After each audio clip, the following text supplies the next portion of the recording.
right time to do this for you? For me, I was working a full-time job in the credit card payment space. It honestly, there weren't a lot of things I could do to call on businesses, et cetera. So there was a window of time that I didn't have to meet some of my quotas and the requirements of the full-time job, as well as there was just a saturation point with the particular company that I was working with that I needed to figure out an end game. I needed to figure out a way out. Sure. So coaching became the opportunity. I'd been wanting to do it, but it just seemed to be like the perfect timing because we just had more time at home, and so I could have some creative time to do it. What's something you know now that you didn't know when you started this business that you wish you did? Is there anything that sticks out to you that... There's so many things that I've learned through this process. I was a big thinker. Where I am now, I wanted to be within the first 3 months. Right, yeah. Right. So I had really big goals and really big expectations.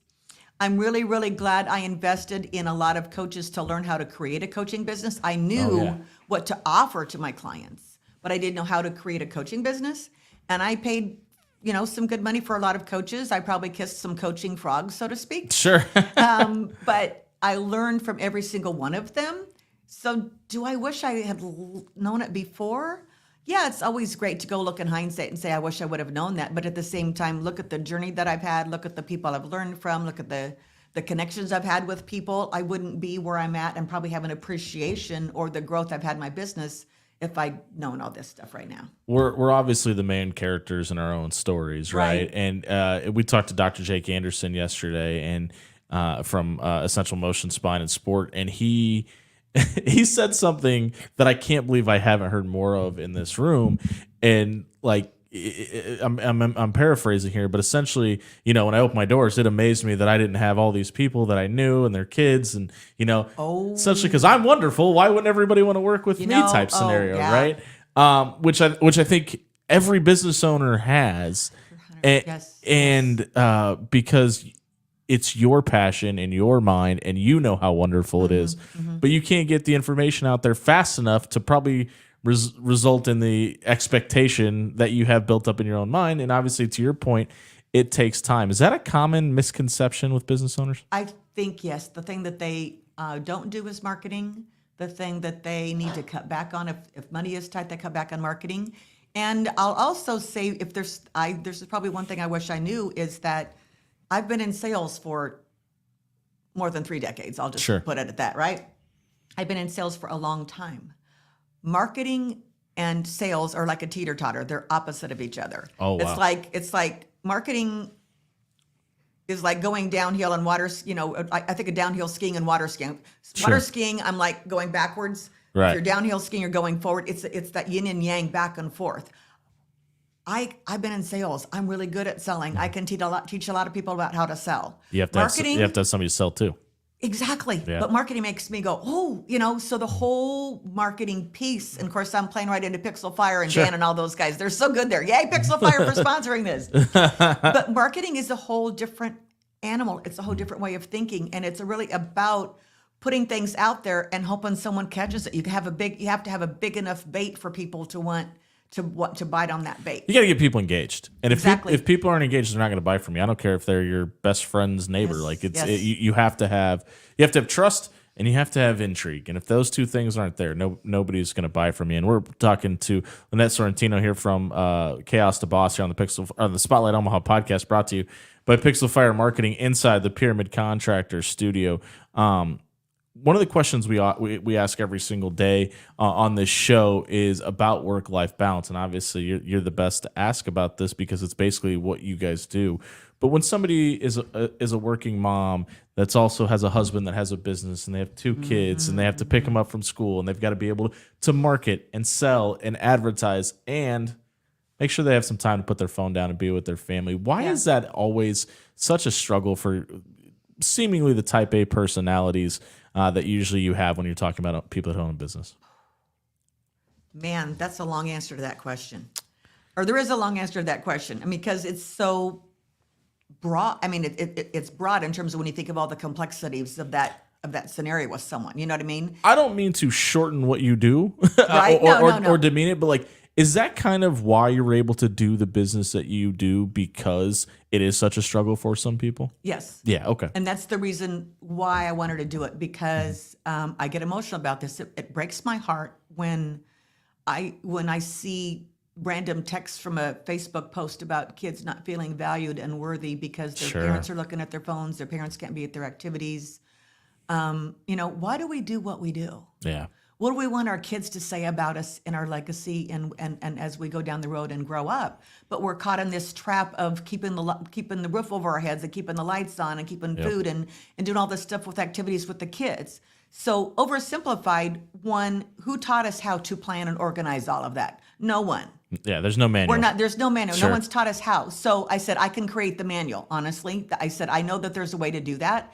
I was blessed probably by some natural genius zone that I have with it, but also running my own business and juggling it with 2 little kids and all this stuff. But number one, you have to plan. And most of us are in react mode. We need to be the thermostat, not the thermometer in our life. Sure. That's a great way to look at that. So if we're planning and what gets scheduled gets done. So if you plan it and you schedule it and you communicate, but then the other thing is involve your kids. Teach those littles how to be responsible and take their own self-independence and their own responsibility. So you're not mama-ing and daddying them and bossing them around. Teach them self-reliance and self-independence. You can go out on any farm right now in Nebraska during harvest season. You can see 10 and 12-year-olds running a combine. Yep.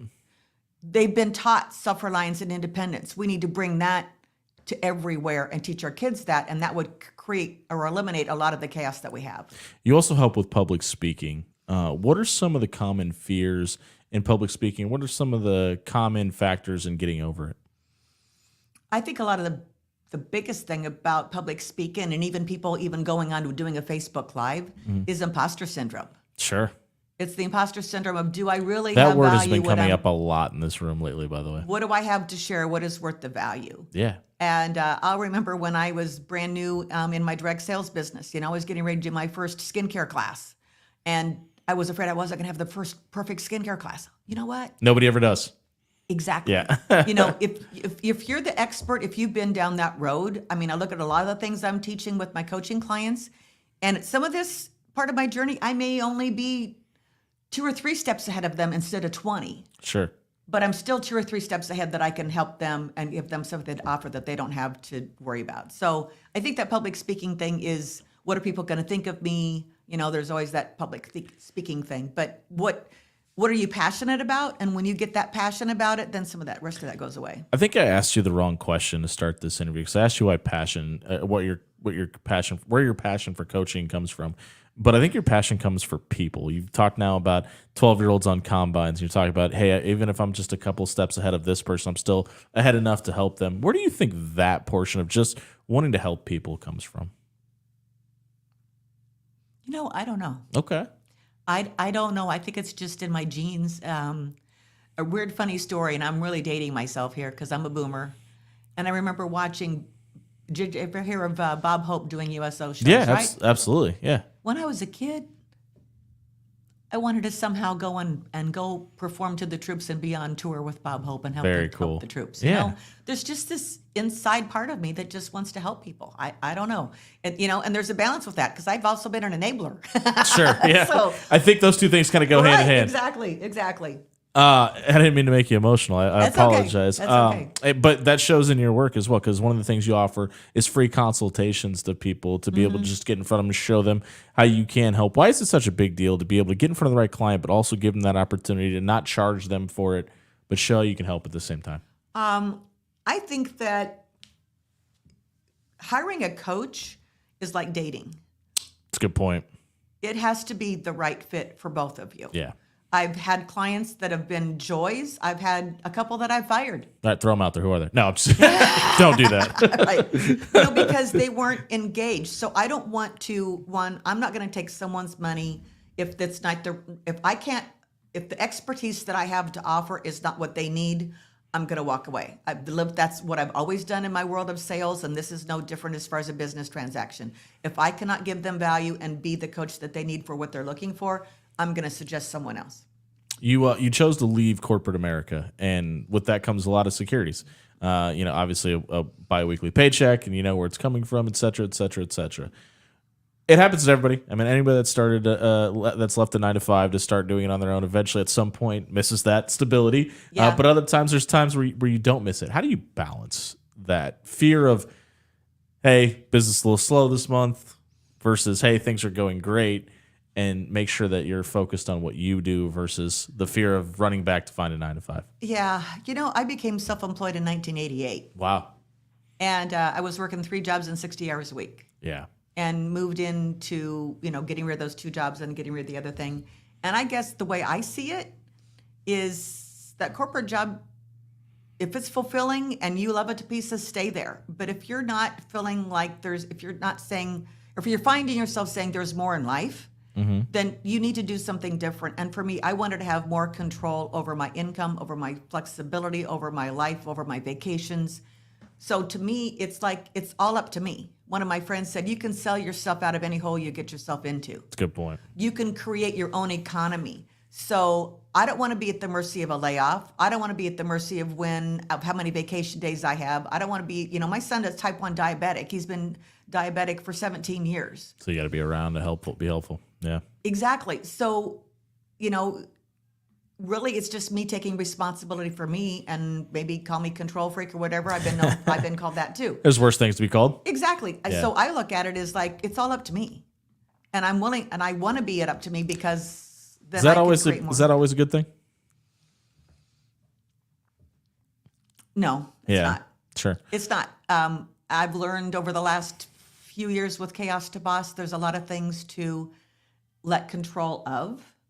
And I've been in that, I'm going to make it happen. I'm going to do it. And I've learned that the more I've learned to go with the flow and be more of let the manifestation and let my energy and some of my thought process and let things happen as they will. Is that a struggle for you?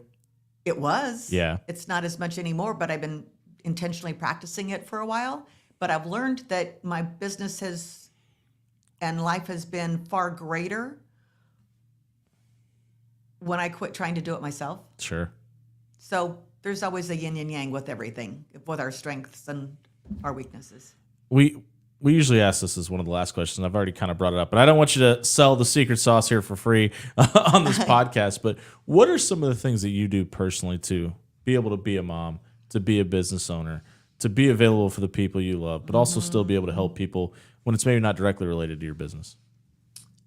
This is it's not the selling the secret sauce, but it's also something that it's a great idea, but it's how to implement it. But it's what I call put the big rocks in first. Okay. And what I mean by that is, you take a jar and you fill it full of sand, and then you try to put bigger stones or even big rocks inside it. There's no way it's going to fit, right? You put the big rocks in first, and then the smaller ones, and then the smaller ones. So the big rocks represent what's most important to you in life. What are your priorities? Sure. So your schedule, I heard someone say your schedule reflects your values. That's a good point. Your schedule reflects your values. Because you only put the important things on the schedule. Yeah. Exactly. So if I want time with my significant other, with my kids, with my son's medical issues, with my job, even with the important money-making tasks, money-making opportunities versus the minutia. Sure. I either do the minutia some other time or I've got a VA that does that stuff. So I think that's really the secret sauce of all of that, but it's not always an easy thing to know how to do that and how to juggle it. We're catching up with Lynette Sorrentino here from Chaos to Boss on the Spotlight Omaha podcast, brought to you by Pixel Fire Marketing inside the Pyramid Contractor Studio. You guys do a ton of services that you offer, but you have some new things coming. Can you tell us what you guys have coming down the pipe at Chaos to Boss? I've been doing a lot of one-to-one coaching. I've had a couple of groups, but I'm launching a new group program that's going to be really for people who want to take wherever they're at and really grow and scale and have this is where I want to be, but I just don't know how to quite get there. In the meantime, I've got some freebies just to, because it's like dating. So I'm going to offer a lot of value up front in terms of some freebies, whether it's some PDFs, it's going to be some videos, it's going to be on mindset, a variety of things. We're really just putting the pieces of that together. So it'll be available here probably in the next 3 to 4 weeks. But it's really to give people some tools and some ideas of, one, they could take it and run with it. Okay, thank you very much. Great, right. Go with it. Or if they need some additional help, they can reach out. But every business owner, if they've got the guts, the courage to go and start their own business, you deserve to have the life and fulfill the dream that you have when you started that business. But a lot of people, there's a gap. Yeah. So whatever I most do, people. whatever I do, any type of free information or anything I can offer to serve or a podcast to help them get to that point, I just think, what goes around comes around. If you do enough good for other people, the right stuff will come back to you. You've kind of mentioned it already that, marketing is one of those things that was a struggle for you. How has marketing helped your business? And what are some things that you do to help the business now that you maybe didn't think you would have had to have done when you first started? A lot of my business started with networking. Yeah. And networking and knowing people, and that's where a lot of my clients have come from. Through that, I've met the people that I've needed to meet to take me to the next step. Like, who are my key people that I can know to do some Facebook ads? Who knows how to do this? I met a VA. I found someone to do my, a good friend of mine popped up out of my life that I've known for lots of years and did my website, et cetera. So I think if you get out there and start letting people know what you do, it becomes a ripple in the pond that you meet that person and then here comes this person. And pretty soon you look back and go, whoa, you could not have orchestrated that all on your own, but you start going out there and marketing, and pretty soon the ripple just starts to happen. Does everything happen for a reason? Yeah, I think so. I think so too. That's one of those things that, like, you can't see. It's the forest through the trees, right? It kind of takes a little while. If you step back, you take a look at things. Life can be beautiful. What if somebody's thinking about starting a business for the first time? What's one piece of advice? Take your business owner, take your chaos boss hat off for a minute. Just talking to anybody out there in general that's starting a business. What's one piece of advice you'd give to them? Don't quit and treat it like a business. And part of that came up from I had a group coaching program that started off as just a month-to-month thing, and it metamorphed into a 2-year program. 2 years of helping them master the skill sets, and then into a mastermind. And as they grew and scaled the businesses, the new skill sets came into play. And we had our last official one. I knew it was time to stop that one and move on to some next things. We had our official last one last night. So we were reviewing, and one of the girls said, Lynette, I don't know what I would have done without this group, because it's so easy when you're a new business owner to second guess yourself when things don't go right. It's so easy to quit. And I would have quit so many times. So 1, are you all in? And 2, burn the boat. It's like I know people that listen to this podcast every day are probably sick of me hearing me say this, but I seen this meme one time on the internet that said, to be a business owner, you have to be comfortable in situations that would destroy most people. Mm-hmm. And it's so true that there's no other way to describe it. And I think that sums up entrepreneurship and business ownership perfectly, because there's always a reason to quit. And that's not just in business ownership, that's in everything. Yep. There's always a reason to quit, because quitting is easy. And if business ownership was easy, everybody would do it. And I like it. I have my own personal experience. Obviously, I talked to several people that have their own personal experiences, but that seems to be the one common factor in successful businesses, because you even hear like guys like Steve Jobs talked about it, and there was always a breaking point where it's, listen, you can go get a 9-to-5 right now. Everybody's hiring right now. Yeah. But you also have to succumb to putting away everything that you already worked for to that point and give it up on it too, and that's a big deal. And I think there's one really, really key thing here. What's your why? Why are you doing it? That's a great point. As long as you keep focused on your why, you're going to get up every day and do it. The other thing is, we all want to be that person for our kids, right? Yep. Your kids are watching you more than you know. That's a good point. Your kids are watching you more than you know, and it's what's caught, not what's taught. And I've got 3 girls all under the age of 3, so I've been learning that a little harder than most lately. Right. I mean, I could tell story after story about that from some feedback I got from my daughter when her dad and I went through a really ugly divorce and something. She was the one who said, Mom, you ought to go back. We need to do some coaching or mentoring or something, because you've changed people's lives, Mom. That's awesome. Your daughter's name is? Morel. Shout out to Morel. Yeah, shout out to Morel. I took some time off from coaching for 18 months until April this spring, because I was helping plan her wedding. So now I'm kicking it in more. Sure. So can you have an appreciation? Do you have the ability to step back and look at your life and say, I had the ability to? Because I don't think most people could actually do that. Do you have you ever thought about that, taking a step back and saying, wow, I was really lucky to be able to have the opportunity to do that? I do. Yeah. I do. So I think that's the other thing people lose sight of is sometimes you got to appreciate the wins. The journey is very much about the losses. Right. And sometimes you got to be able to I appreciate would say the wins. I do that, and I don't know if it's because I've been in business for a while, if Sure. it's because I'm older. But I think that is such a key thing for business owners, because if you're a business owner, you're a type A, you're ambitious, you're usually hard on yourself, you're looking at all the things you didn't get done that day. The imposter syndrome creeps up. Exactly. And then, but go in and say, what did you get done? What can you celebrate today? What are the great things? And there's a praised song that keeps coming into my mind a lot lately. I'm so blessed. I'm so blessed. Sure. Hallelujah. I'm so blessed. Yeah. And I think really when you stop and look at that, and when I look at how I changed the trajectory over my life over the last 10, 11 years, is because I focused a lot more on my gratitudes, because I was such a driver Yeah. but then because of life, I was becoming desperate. And when I shifted my energy to more gratitude, that's when things started rolling and started things happening. And I think it's just so important to take stock and look and say, look what I have, and look at where that hard thing, look how blessed, because that forced me to pivot, or maybe this is what I learned from it. There's so many benefits to everything. We just have to take a step back and take a look. Well, we only had to get to episode 189 for somebody to start singing. So there, you have a first on the podcast. Well, let's take Bob Hope out of it. If you weren't doing this, what would you be doing?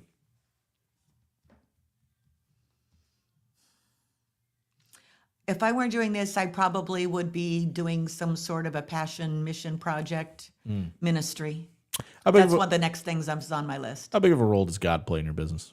Oh, huge. Yeah, you know what? Like, you can choose to believe what you want. I'm never going to force my religion on anybody. But the one common thing that we've seen in most successful people is capital HIM is in there somewhere. I can't do it. Can't do it without him. We're kind of hitting that part of the day where we tend to shut it down for the day. Is there anything about Chaos to Boss that we haven't mentioned that people should know about? Go visit me on chaostoboss.com. Sign up for a free consultation. Even if I just give you a free tip or two, I'm fine. I love to meet new people. You never know what's going to happen. She might I meet new sing friends. to you. Right, exactly. Check out Lynette at her website. It's scrolling across the bottom of the screen today. This was a ton of fun. Thanks for doing this with us. My pleasure. Thank you. This has been the Spotlight Omaha podcast, brought to you by Pixel Fire Marketing inside the Pyramid Contractor Studio. We will be back tomorrow at 11 o'clock, catching up with our friends from Nebraska Brewing Company, taking a look at a local brewer, how they're distributing their brew, as well as making it, and learning about how they're helping veterans in the Omaha area as well. Thanks for joining us today. We'll see you tomorrow at 11 a.m.